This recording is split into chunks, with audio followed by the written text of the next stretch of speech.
You said a lot of people make a lot of payroll tax mistakes. What are some of the most common ones that you see? Yeah. So like if someone has an S corporation and they're Mhm. not, the owners are not on payroll, that's a huge That's a one. huge no-no. Yeah. Yeah. And then if they pay people as contractors, then really they should be employees, right? And there's like this whole Mm. test as well. There's like a 21-step test for if someone should be a contractor or a W-2 employee. And the big ones are like if you tell them when to work, where to work, if you provide them any things like tools, if they're in Mhm. construction, or computer equipment, if they're on your team, Right. or if they do the same thing that you do in your business. So that's another big one as well. So Right. like I couldn't hire an accountant that is a contractor because I have an accounting firm, right? They would have to be an employee. And so if someone gets flagged for a payroll audit, that's what they're going to be looking for. First, are you paying all the taxes you're supposed to on the people that are on your payroll? But then also they will look into every person you're paying as a Mhm. contractor and see, are these people really supposed to be a W-2 employee? And the crappy part is if they're found to have supposed to have been a W-2 person, you have to then pay their taxes Right. that they would have had to pay, which is like wild. That's insane. But And that can add up very quickly, depending on how long you've been doing that too. yeah, the main like court case for that for payroll taxes, it was like what's that business called? Masonry, I guess, like bricks. Like Yeah. business, yeah, masonry. He had to pay $10 million in payroll taxes for, people that were his contractors. So painful. Speaking of, there was somebody I met last week who we were just, chit-chatting, and he was saying how he had to pay payroll tax penalties and the taxes and all that because he had those that were 1099, which in his eyes, he viewed them as 1099. But you want to know the one piece that the auditor used as the as evidence that they weren't 1099? The fact that he gave them a company t-shirt. Oh my gosh. Isn't that ridiculous? Like a uniform. Like a uniform, Yeah. right? They viewed it as a uniform rather than like a merch giveaway or a fun item.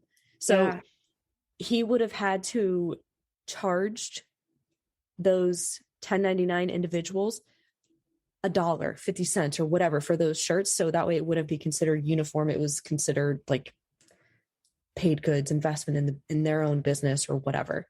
Ridiculous. Crazy. But this gentleman runs a multi-million-dollar company, or companies, I should say. So a couple other things that came up. So if somebody is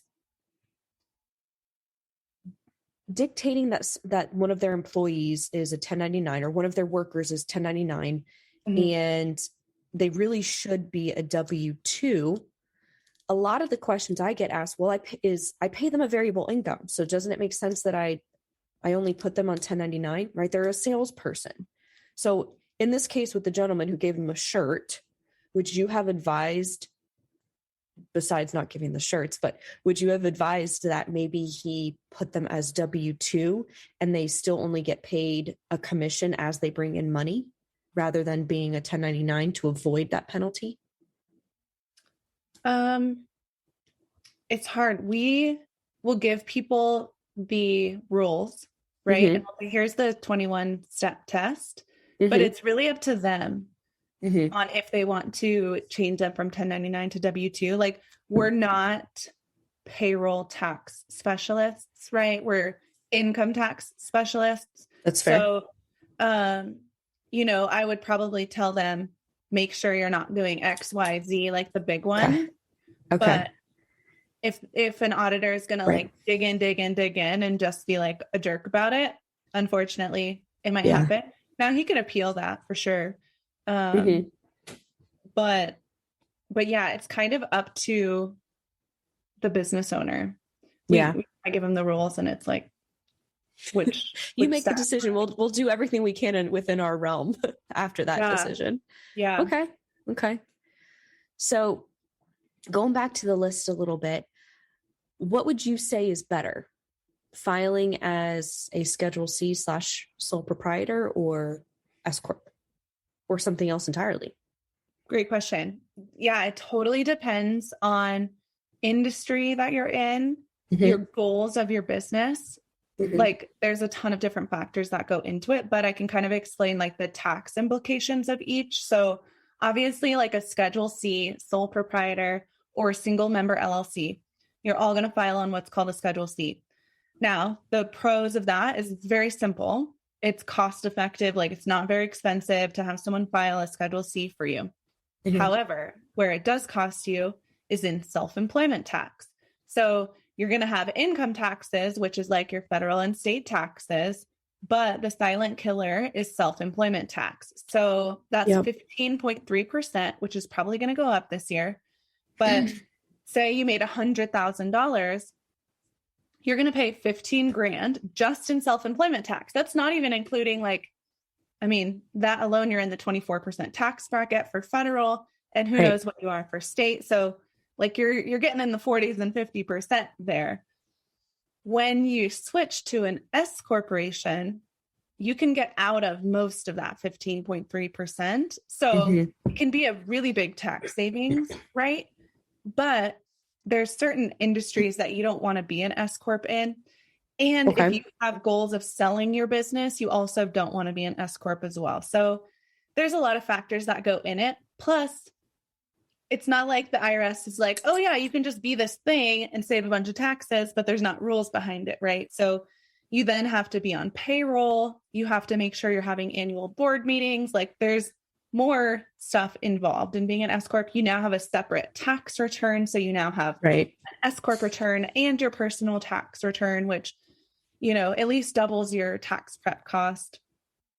So there's different variables. I don't tell anyone to become an S corp unless they're profiting more than $40,000 a year.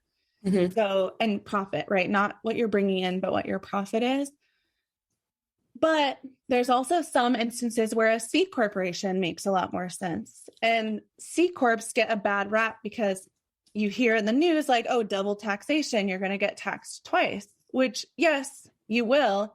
But what if that double tax is actually less than the tax you're already paying, right? Right. One.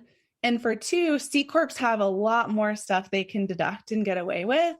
And there's also an exit strategy with C corps that when you sell, you can exclude $10 million of gain per shareholder.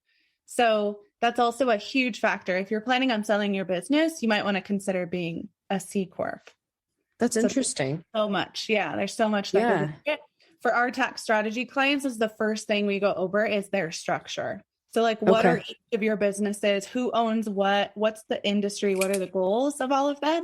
And that then we can like start on building the foundation of what entity type you should really be.